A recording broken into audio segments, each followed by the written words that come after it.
High বন্ধুরা, আজকে আরেকটি ব্লগ নিয়ে চলে এলাম তোমাদের কাছে। আর ব্লগের শুরুতে তোমরা দেখতে পাচ্ছ যে আমি আর মিষ্টি গুছিয়ে গেছি, কোথাও একটা যাচ্ছি। হ্যাঁ বন্ধুরা, আজকে অনেক দিন পর বন্ধুদের সঙ্গে দেখা করতে যাচ্ছি।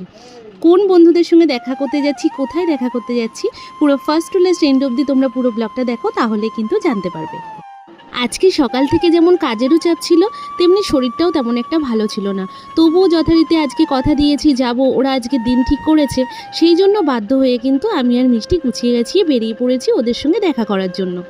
এই দেখো বন্ধুরা, আমি আর মিষ্টি কিন্তু চলেও এসেছি। আর আজকে ড্রাগন রেস্টুরেন্টে সবার সঙ্গে মিট করার কথা, আর সবাই কিন্তু অনেক আগেই এখানে পৌঁছে গেছে। আমি আর মিষ্টি কিন্তু সবার শেষে পৌঁছেছি। যাই হোক, খুঁজে পাচ্ছিলাম না প্রথমে, ওদেরকে ফোন করে তারপরে ওরা ঠিকানা বললো, এই যে ঠিকানাটা পেয়েও গেছি, আমরা কিন্তু ঢুকে পড়েছি। আর অনেক দিন পর ওদেরকে দেখে আমার তো ভীষণই ভালো লাগছিল। আর মিষ্টিও ওর বন্ধুদেরকে অনেক দিন পরে দেখে মিষ্টিরও খুব ভালো লাগছিল।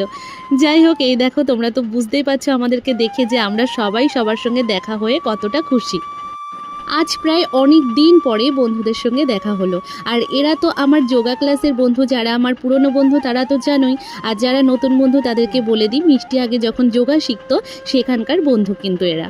যাই হোক, ওদের সঙ্গে হয়তো আমার সব সময় এখন দেখা হয় না, বা যোগা ক্লাসেও যাওয়া হয় না, মিষ্টিকে ছাড়িয়ে দিয়েছি যোগা। কিন্তু ওদের সঙ্গে আমাদের বন্ধুত্বটা, সবার সঙ্গে সবার বন্ধুত্বটা কিন্তু এখনও পুরোপুরি অটুটি আছে। যেমন আমি ছাড়িয়ে দিয়েছি, আর একটা বন্ধু আমাদের 7 জনের মধ্যে ওর ব্যাচটা আবার মেয়ের ব্যাচটা আলাদা হয়ে গেছে, তবুও কিন্তু আমাদের মনের মিলটা ঠিকই আছে। হয়তো সবসময় সবার সঙ্গে দেখা হয় না, কিন্তু ফোনে ফোনে আমাদের যোগাযোগ থাকে বা কথাও হয়। আর যখনই আমরা সুযোগ সুবিধা পাই তখনই কিন্তু সবাই এক জায়গায় হই, যেমন আজকে হয়েছি। মাঝে মাঝে প্রায় আমাদের দেখা হয়, কিন্তু অনেক দিন পরে এই আবার দেখা হলো। ওই জন্য আজকের আনন্দটা, দেখা হওয়ার আনন্দটা যেন অনেকটাই বেশি। তোমাদেরকে তো প্রথমেই বলেছি, আজকে সকাল থেকে যেমন কাজেরও চাপ ছিল, তেমনি শরীরটাও ভালো না। কিন্তু এদের সঙ্গে দেখা হওয়ার পরে শরীরটা যেন অনেকটাই ভালো লাগছিল।